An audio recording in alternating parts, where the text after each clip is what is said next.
અને સ્પેનના વાલાડોલિડ વચ્ચે ભગીની નગર કરારનું નવીનીકરણ સાંસ્કૃતિક અને તકનીકી સહયોગને મળશે વેગ. અમદાવાદ અને સ્પેનના વાલાડોલિડ શહેર વચ્ચેના ભગીની નગર સંબંધોને વધુ સુદૃઢ બનાવવાના ઉદ્દેશ્ય સાથે એક સમજૂતી કરારનું નવીનીકરણ કરવામાં આવ્યું છે. અમદાવાદના મહાપૌર શ્રીમતી પ્રતિભાબેન જૈન અને વાલાડોલિડના મહાપૌર શ્રી હેસુસ ઉલિયો કાનેરોની ઉપસ્થિતિમાં આ કરાર પર હસ્તાક્ષર કરવામાં આવ્યા હતા, જે બંને શહેરો વચ્ચેના પારસ્પરિક સહયોગના નવા અધ્યાયનો પ્રારંભ દર્શાવે છે.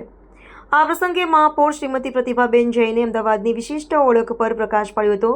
તેમણે અમદાવાદને ભારતના પ્રથમ વિશ્વ વિરાસત નગર તરીકેનો દરજ્જો વર્ષ 2070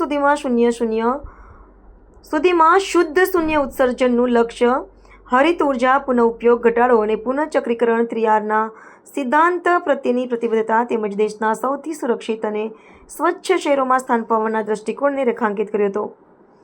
આ કાર્યક્રમમાં ઉપસ્થિત મ્યુનિસિપલ કમિશનર શ્રી બંછાનિધિ પાણીએ ભવિષ્યના સહયોગ માટેના ક્ષેત્રોની રૂપરેખા આપી હતી.